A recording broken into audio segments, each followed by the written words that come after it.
I am sitting in our empty house right now, staring at the wedding ring on the table. 7 years ago, I proposed to Amanda at Rocky Mountain National Park. She said yes, with the brightest smile I had ever seen. We built a life together, bought this house in the suburbs of Denver, adopted 2 golden retrievers named Max and Bella. I thought we had forever. I was wrong. Everything changed 3 months ago when Amanda started working late. This is the story of how my wife left me for another man and how one phone call from a stranger changed everything. Before I dive into what happened next, I want to know, where are you watching this from? Drop your city or country in the comments below. If this story resonates with you, or if you have ever felt betrayed by someone you trusted, hit that like button. And subscribe, because I share real stories about real people navigating life's toughest moments. This is not just about revenge. It is about reclaiming your dignity when someone tries to take it away. Trust me, what happened when Sarah and I showed up at their door, you will not believe it. All right, let me take you back to where it all started to fall apart. January 2024. Amanda landed a new job at Morrison & Associates, a marketing firm downtown. She was excited, talking about her colleagues and the projects she was working on. I was proud of her. Watching her thrive in her career made me happy. She would come home and tell me about client presentations and team meetings. I supported her completely. February arrived and things started to shift. Small things at first. Amanda began working until 8 or 9 at night. Big client presentation, she would say. Team deadline, she would explain. I trusted her. I would prepare dinner and wait for her to come home. When she finally walked through the door, she would eat quickly, say she was exhausted, and go upstairs to bed. The conversations we used to have over dinner started disappearing. The distance was subtle, but it was there. March brought more changes. Amanda started going on team-building weekends, overnight trips that she said were mandatory for work. We used to spend weekends hiking in the Rockies or cooking together in the kitchen. Those moments vanished. She stopped suggesting plans. When I brought up hiking one Saturday morning, she said she was too tired. I made her favorite meal one evening, lemon herb chicken with roasted vegetables, but she came home at 10:30 and barely touched it. Her phone became a fortress. She started keeping it face down on every surface. When I asked about it casually, she said the company had a new security policy and she had to change all her passwords. It seemed reasonable at the time. I had no reason to doubt her. The night that should have mattered most came and went like nothing. March 15th. 7 years since I proposed, I had remembered. I bought candles, picked up her favorite wine, and made reservations at the restaurant where we had our first date. But Amanda did not come home until almost midnight. When I asked where she had been, she looked confused. Work deadline, she said. Then her face changed when she realized what day it was. Oh God, Chance, I am so sorry. I completely forgot. I have been so swamped. We can celebrate this weekend. We never did celebrate that weekend. Or the next one. I sat alone that night, the candles burned down to nothing, the dinner cold on the table. Max and Bella sat beside me, sensing something was wrong. I told myself Amanda was just stressed. New job, new responsibilities. It would get better. I kept believing that, because I loved her. Because I wanted to believe our marriage was stronger than a few missed dinners and forgotten anniversaries. Then came the Friday afternoon that shattered everything. Late March. I finished a construction project ahead of schedule. The new commercial center we had been building downtown was done, inspections passed, client happy. I decided to surprise Amanda. I would come home early, clean the house, cook her favorite meal, open a bottle of wine. Maybe we could reconnect. Maybe I could remind her of what we had. I walked into our house at 4 in the afternoon. The sun was streaming through the windows. I put on music, started chopping vegetables, arranged tulips in a vase. Tulips were her favorite. Everything felt hopeful for the first time in weeks. Then I saw her laptop on the living room table. Amanda never forgot her laptop. She carried it everywhere. But there it was, sitting open, the screen glowing. I was not planning to look at it. I respect privacy. But then a notification popped up on the screen. A message from someone saved as D. The preview made my blood run cold. Cannot wait to have you all to myself this weekend. Hotel reservation confirmed. Room 405. My hands started shaking. I sat down on the couch, the laptop in front of me. I should not have opened it, but I did. The screen was unlocked. I scrolled up through the messages. Hundreds of them. Messages between Amanda and someone named Derek. my wife, and another man. I read everything. I could not stop myself. Love messages, plans to meet, complaints about their marriages. Amanda had written, "Chance is a good guy, but there is no spark anymore. You make me feel alive." Derek had replied, "Leave him. We will start fresh. My wife will not even notice. She is too busy with the kids." The most recent messages were about an apartment. They had rented a place together, downtown Denver, the Summit Building, Unit 312. They were planning to move in together at the end of April, 2 weeks away. I sat on the floor, the laptop beside me, reading every single message going back 2 months. Every late night at work had been with him. Every team-building weekend had been hotel rooms. Every lie had been calculated, deliberate. The tulips I had bought sat on the table, bright and cheerful. The chicken was marinating in the kitchen, and my entire world had just collapsed. She walked in with her usual tired smile. "Hi, honey, sorry I am late again." Then she saw me sitting on the couch. She saw the laptop. The smile disappeared instantly. "Why are you looking at my computer?" Her voice was sharp, defensive. I looked at her. Really looked at her. This woman I had loved for 7 years. "Who is Derek?" Her face went white. She did not answer. "How long?" I asked, my voice steadier than I felt. "How long have you been lying to me?" She tried to speak. "Chance, it is not what you think." I cut her off. "Do not. I read everything. The hotel rooms. The plans to leave me. How I am boring and there is no spark. All of it." Amanda started crying, but they were not tears of remorse. They were tears of someone who had been caught. "I did not mean for this to happen. Derek and I, we just connected. He understands me. He is married with 2 kids," I said. "He is leaving Sarah. We are going to be together. So you have already made your choice." She nodded, tears streaming down her face. "I am sorry, Chance. I do not love you anymore. I have not for a while." Those words hit harder than anything else. Not the affair, not the lies, but the casual way she said she had stopped loving me, like it was something that just happened outside of her control. "Get out," I said quietly. "Now, take whatever you can carry. I will pack the rest." Amanda stared at me. She opened her mouth to argue, then closed it. She went upstairs and came back down with a suitcase 20 minutes later. She walked out the door without looking back. I heard her car start. Then she was gone. I sat in the dark living room for hours. Max and Bella came and laid their heads on my lap. The house felt enormous and empty. The life I thought I had was gone, just like that.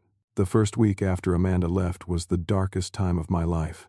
I called in sick to work. I could not function. I stayed on the couch, ordering food delivery, because I could not bring myself to cook. I did not answer calls from friends. I looked at our wedding photos and tried to figure out where everything went wrong. But there was no single moment. It was 1,000 small moments I had missed or ignored. The messages kept replaying in my mind. "No spark. He makes me feel alive." "Chance is boring." Every word cut deeper each time I remembered it. After a week, I forced myself back to work. My crew could tell something was wrong. I was not focused. I made mistakes I never made, but I tried to push through. I tried to pretend everything was normal when inside I felt completely shattered. Then I got an email from a lawyer. Amanda's lawyer. She was filing for divorce. The email outlined her demands. She wanted the house. She said she needed a place to start her new life. The audacity of it made me furious. She destroyed our marriage and now wanted to take our home too. I was staring at that email, sitting in my truck at a construction site, when my phone rang. Unknown number. I almost did not answer, but something made me pick up. "Is this Chance?" A woman's voice, polite but strained. "Yes." "Who is this?" "My name is Sarah. I am Derek Mitchell's wife. I think we need to talk." I sat up straight in my seat, my heart suddenly pounding. What I found out about Derek and Amanda 3 days ago. I saw messages on his iPad. Her voice cracked slightly. "We have 2 kids. Lily is 7 and Jake is 5. And he is throwing everything away for her." I felt a rush of emotions. Anger at Derek, sympathy for Sarah, and something else. A connection with someone who understood exactly what I was going through. "I am so sorry," I said. "I know how you feel." There was silence on the line. Then Sarah spoke again. "I did some digging. They have rented an apartment together, downtown Denver, the Summit Building, Unit 312. They moved in already, my stomach dropped. They are planning to this weekend. Derek thinks I do not know. Sarah's voice hardened. I am not going to let them do this without consequences. I have already talked to a lawyer. What are you thinking? I asked. I want to confront them. Together. Show them we are not going to be victims they can just walk away from. Something sparked inside me. For the first time since discovering the affair, I felt something other than pain. I felt a sense of purpose. Tell me more. We met Thursday afternoon at a Starbucks near my office. Sarah walked in right on time. She had brown hair pulled back in a ponytail, a tired face but determined eyes.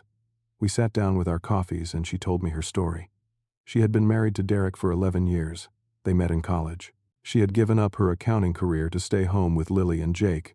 Derek had changed over the past year. Distant, cold. She thought he was stressed about work. She never imagined he was having an affair, until she saw the messages on his iPad 3 days ago. The same kind of messages I had found. The same promises. The same lies. My lawyer says if we confront them publicly, it strengthens our cases, Sarah explained. Shows intent to abandon. What do you want to do? I asked. I want to show up at their apartment, with our lawyers, with divorce papers ready. Make them face what they have done. When this Saturday, they are moving in Saturday morning. I say we show up Saturday afternoon. My heart was racing, not from fear, from excitement. For the first time in weeks, I felt like I was taking control of my life instead of being a victim of someone else's choices. I called my lawyer that evening, Tom Bradley, a friend from college who had gone into family law.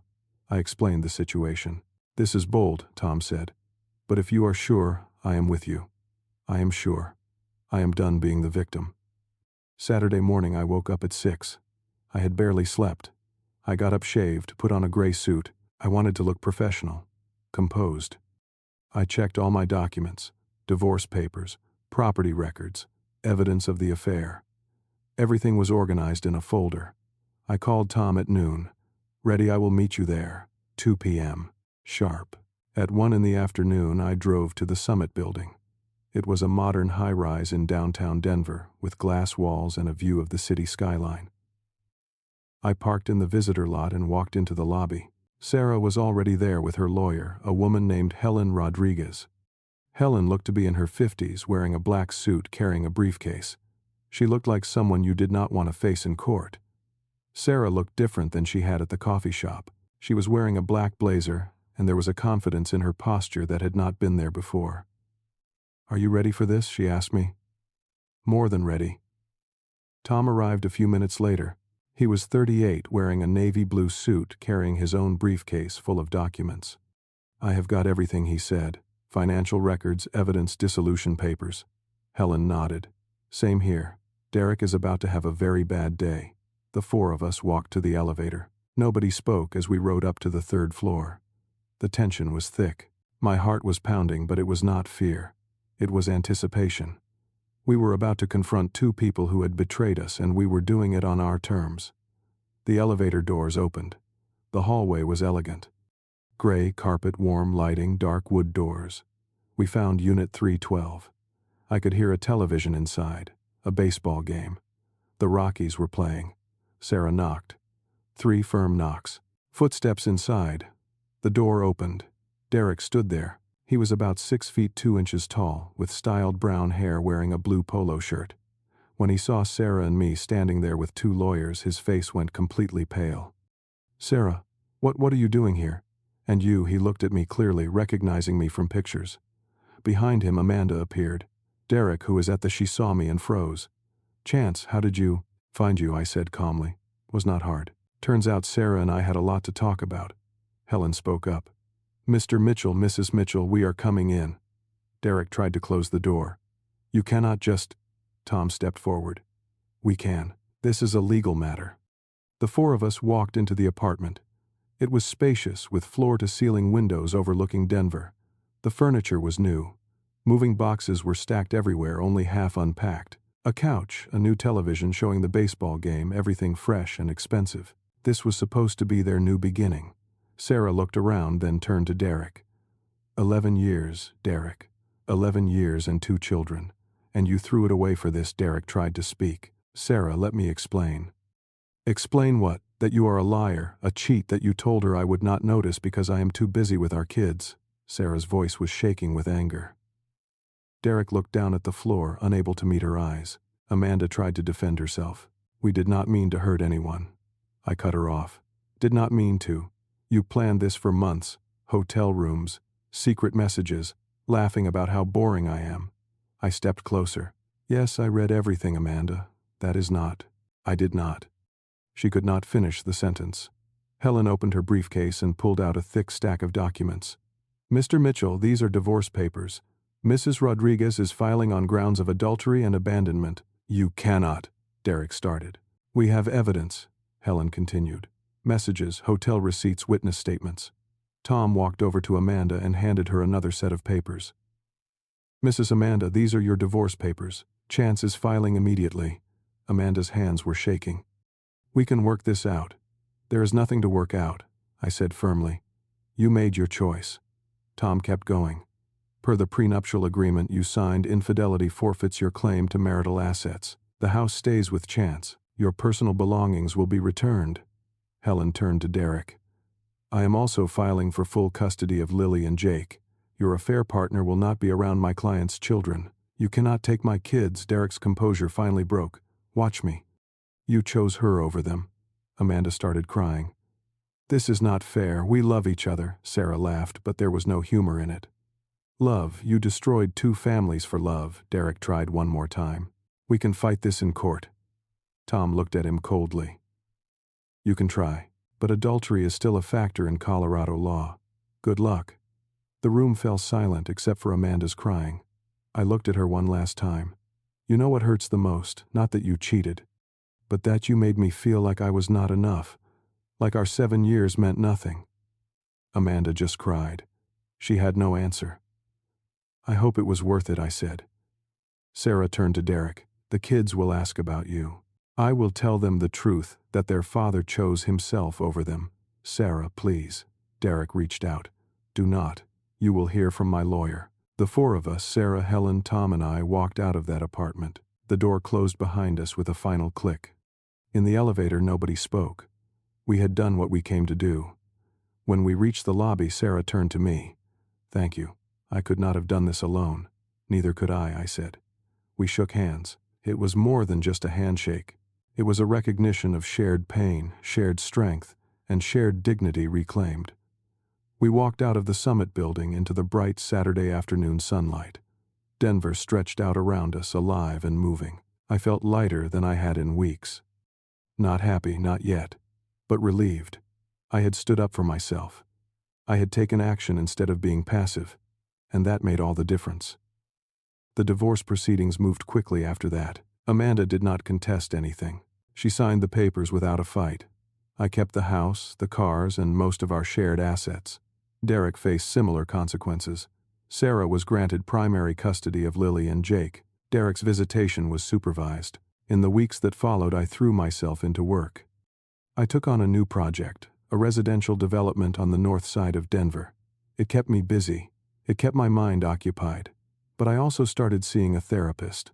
I needed to process everything that had happened, the betrayal, the anger, the loss. Talking to someone helped me understand that what Amanda did was not about my worth as a person. It was about her choices, her failings, not mine. I started spending more time with friends I had neglected during the marriage. I went hiking with Max and Bella every weekend. There is something healing about being in the mountains, surrounded by nature, away from all the noise. I would stand at the top of a trail, looking out over the Rockies, and feel a sense of peace I had not felt in months. Sarah and I stayed in touch, not in a romantic way. We were both healing from deep wounds, but we texted occasionally, checking in on each other's progress. She focused on Lily and Jake, making sure they felt loved and secure despite their father's absence. I admired her strength. She had every right to fall apart, but instead she became even stronger for her kids. 6 months passed, half a year since everything fell apart. I was sitting on my back porch one evening, Max and Bella at my feet, watching the sun set over Denver. I thought about Amanda, about the marriage we had, about the man I had been when we were together. I realized something important that night. Amanda leaving was not because I was not good enough. It was because she had changed, and she did not have the courage to be honest about it. She took the coward's way out. She lied, she cheated, and she tried to make it seem like it was somehow justified because there was no spark. But relationships are not just about sparks. They are about commitment, about choosing someone every day, even when it is hard, even when life gets boring or stressful. Amanda did not want to do that work. She wanted easy. She wanted excitement. She found it with Derek, but from what Sarah told me, that excitement faded fast once reality set in. The pain was still there. I would not pretend it was not, but it did not consume me anymore. I had learned to live with it, to accept it as part of my story. I learned how to forgive, not Amanda but myself. I forgave myself for not seeing the signs sooner, for believing her lies, for thinking love alone was enough to keep someone faithful. Standing up that day with Sarah, confronting Amanda and Derek, giving them divorce papers and taking back control, that was the moment I stopped being a victim. I became someone who refused to let betrayal define him. I took action. I demanded respect. I reclaimed my dignity. Sarah taught me something valuable. We talked about it one afternoon over coffee, months after everything. She said, "We are not victims. We are survivors." And there is a big difference. Victims wait for things to happen to them. Survivors take control and move forward. She was right. I do not know what my future holds. I do not know if I will fall in love again. I do not know if I can trust someone the way I trusted Amanda. But I do know this. I am no longer afraid of being alone. I am no longer desperate to hold on to something that is broken. I have learned that sometimes the strongest thing you can do is walk away with your head held high. Sometimes the person you thought would be there forever is just a chapter, not the whole story. And that is okay. Because the best chapters, they are still being written. I am writing mine now, on my terms, with my choices. And nobody can take that away from me. I looked out at the mountains one more morning, the sun rising over the peaks, casting gold light across the city. Max and Bella ran around the yard, happy and free. I felt something I had not felt in a long time. Hope. Not for what was, but for what could be. And that was enough. If you have made it this far, thank you for listening to my story. I want to hear from you. Have you ever had to stand up for yourself in a situation where you felt powerless? How did you reclaim your dignity? Drop your thoughts in the comments below. If this story helped you in any way, hit that like button. Subscribe to hear more real stories about real people facing life's toughest challenges. And share this with someone who might need to hear it. Someone who is going through their own betrayal and needs to know they are not alone. Thank you for being here. I wish you strength, peace, and the courage to write your own next chapter. Take care.